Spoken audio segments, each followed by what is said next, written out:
Os servidores do TCE Ceará Thaíse Craveiro e de Sergipe Marviana estarão à frente da diretoria da Associação Nacional dos Auditores de Controle Externo dos Tribunais de Contas do Brasil, biênio 2021-2022.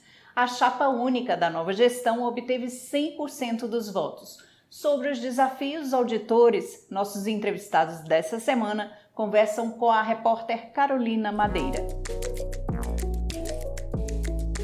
Sejam bem-vindos, Ismael e Thaíse, ao Acontece TV. Vocês vão presidir em 2021 a NTC, entidade que congrega auditores de controle externo de todo o país. Na percepção de vocês, quais são os principais desafios dos tribunais de contas nos próximos anos? De fato, os tribunais de contas eles têm desafios a serem enfrentados e superados. E esses desafios, eu diria que eles guardam em certa medida, relação com a própria organicidade funcional dessas entidades de fiscalização superiores dotadas de poderes jurisdicional e sancionador. E isso se deve, por vezes, a uma incompreensão entre a diferença de controle interno e controle externo entre tribunais de contas e Ministério Público, por exemplo. Então, essa incompreensão ela tem levado alguns segmentos ao equívoco de rotular como ativismo aquilo que é nada mais do que o exercício do controle de bens, valores e dinheiros públicos, ou seja, a proatividade, o que se espera, por exemplo, dos tribunais de contas. O segundo desafio, eu diria que é esse momento pandêmico. Esse momento pandêmico, ele induziu o afastamento presencial dos agentes de controle das suas instituições. Então, esse afastamento, de alguma forma, ele pode ter comprometido a capacidade fiscalizatória, o que levou à intensificação, por exemplo, do cruzamento de dados, ou seja, a intensificação do agir coordenado com outras instituições.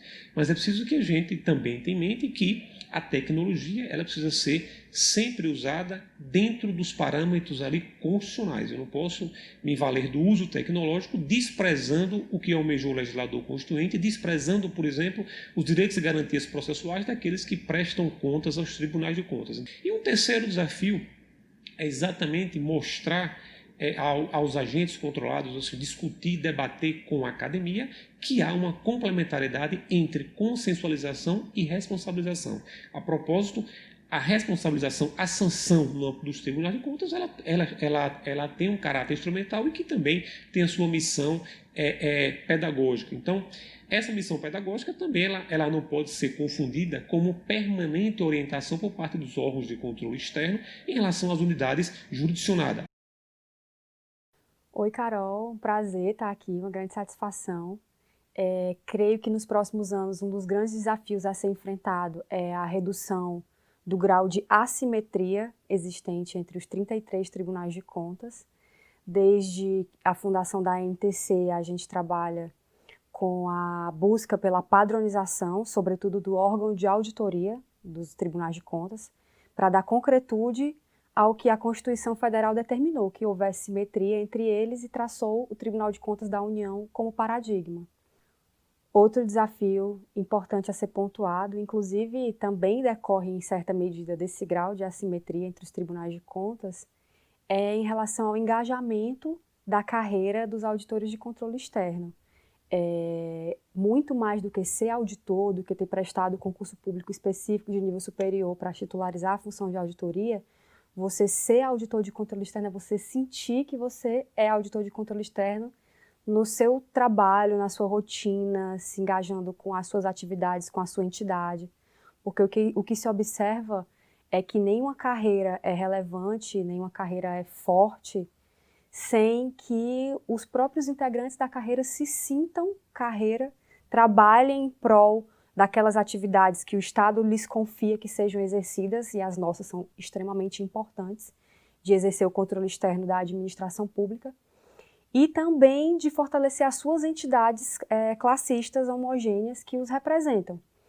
Ismael, em 2020, a NTC lançou um documento comemorando 8 anos de atuação. Do que se trata essa publicação? Em relação às metas da ANTC, as 8 metas em si, essas 8 metas, independente de a ANTC ter idealizado essas 8 metas, independente da previsão estatutária, a gente sabe que os tribunais de contas eles buscam perseguir a regularidade na processualização das suas competências. Então, Uma meta, por exemplo, como o respeito ao devido processo legal na esfera de controle externo, que eu diria que é a meta central, a independência, por exemplo, do auditor de controle externo, a independência do órgão de fiscalização e instrução processual, são metas que guardam direta relação com a atuação dos tribunais de contas, ou seja, independente dessa previsão, os tribunais de contas já perseguem essas metas. Então, eu diria também que o devido processo legal ele deve ser visto não apenas como devido processo legal formal, não limitado à ampla defesa e contraditória. A gente tem que trabalhar na perspectiva do devido processo legal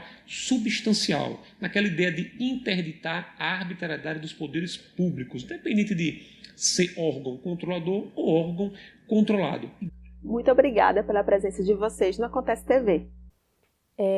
Muito obrigada pela oportunidade. A ANTC, toda a diretoria da ANTC está à disposição nessa agenda propositiva e institucional, que a agenda da ANTC é voltada ao aprimoramento dos tribunais de contas brasileiros. Então, em nome da diretoria da ANTC, eu agradeço a oportunidade e coloco a nossa entidade à disposição para a gente construir o caminho de evolução, de aprimoramento para os tribunais de contas que, como a sociedade, merece. Veja no próximo bloco a retrospectiva do IPC e os destaques da semana no Tribunal de Contas do Ceará.